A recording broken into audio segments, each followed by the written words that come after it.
Na fact check po yung pakalat nila, no? Na fact check po yung pakalat nila mga kababayan ng kidnapping.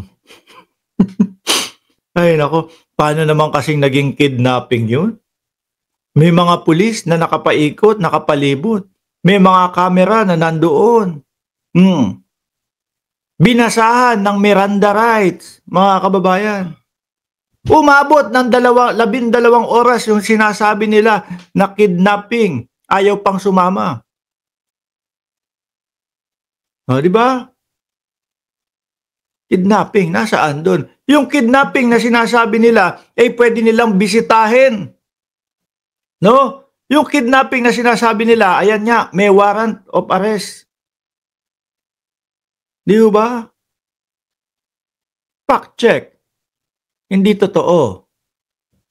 Sino ba? Kanino? Ako narinig ko na kasi talaga yung kidnapping nung panahon ng si dating Pangulong Duterte ay inaaresto na. Sino ba unang nagsalita niyang kidnapping na yan?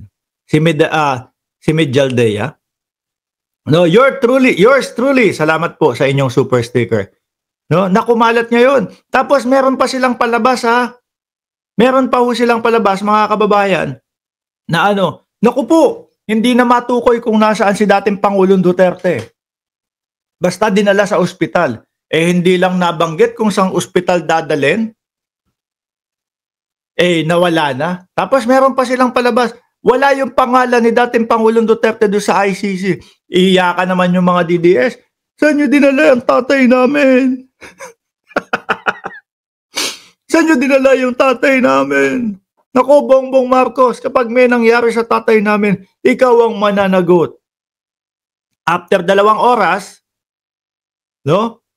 After 2 oras, mga kababayan, ayun, nasa ICC na ulit.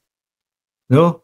Kaya naman, nasabi ni Gloria Hamindang, walang alam to, bata pa. kaya pala nasasaktan kayo, umaaray kayo. Ano? Dahil walang alam yung Mark Ramos. Bata pa kasi. Salamat ho ha. Biruin nyo, etong sinasabi nyo na bata pa. Tak warrants na to ha. Magku-41 na ho. Hindi. Nakaka-proud ho kasi pag sinasabi nilang bata pa di ba? At least, baby face. Ha?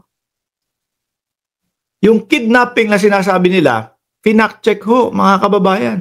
Ibinahagi ng fact check group the checkph.ph na hindi umano totoo ang claim ng isang Facebook post na di umano'y na-kidnap si dating Pangulong Rodrigo Roa Duterte. Sabi ni Shiro Kansaki dyan, bakit kidnap? Matanda na yan. Dapat old nap. Di ba? Lahat na lang gagawin ho nila, mga kababayan, para magmukhang kaawa-awa sila. Si Bongo, may isa pang sinabi si Bongo, yung dating Pangulong Duterte po, nung inaresto, yung kinuha nila, wala pong tsinelas. Walang tsinelas! Matanda na po yun. No? At ang lamig-lamig ho, doon sa Netherlands. Makita mo, nakasakay sa eroplano, nakasotapas Salitang tondo ho, no? Binaligtad, sapatos po yun, sotapas. Di ba?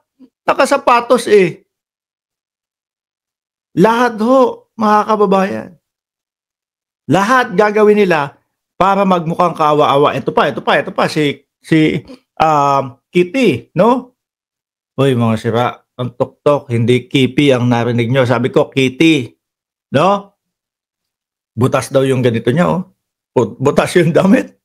Mga kababayan, ganito kami hinaras ng PNP kung sino man yung nangharas daw sa kanila. Butas dito mga bossing no? Pinakita yung bukol ng pulis, ganun kalaki. Halos kung sisirit yung kung hindi na kinaya nung balat nun, sisirit na dugo nun, yun ang butas sa ulo, kung sakali. Di ba? Yung drama nila, hindi na kumakagat. Hindi na pinapaniwalaan, no? Sabi ni George Gaid, Totoy, kung mahina ang Team Suka, bakit mo binibigyan ng pansin? Yung pinabili ng suka, no? Wala.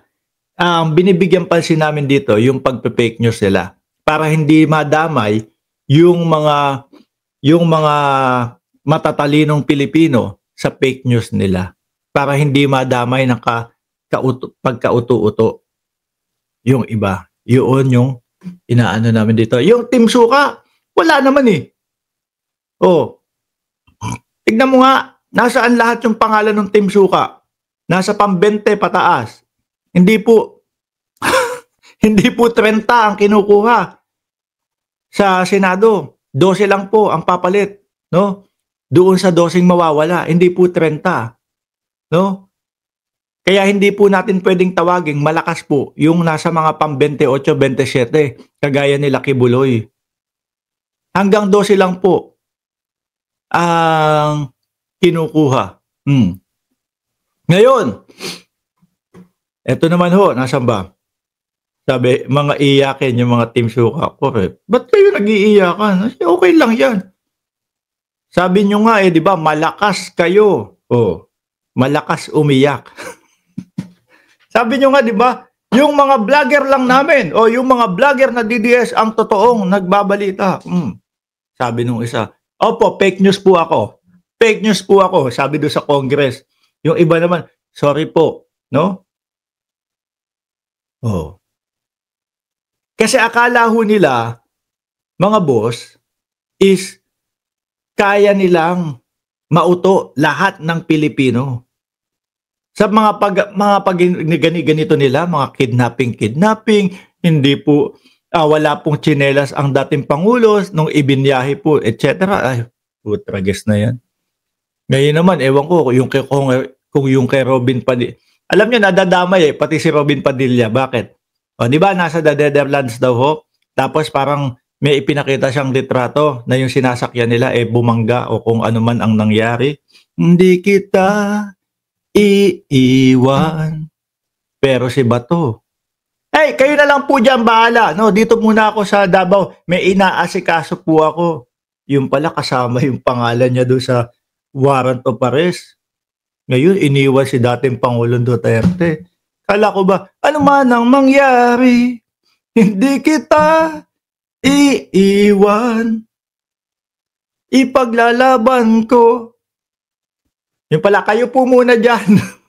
Dito lang po ako sa Davao. After ng pag-uusap na yon, 24 oras daw po na nakapatay ang cellphone ni Bato de la Rosa.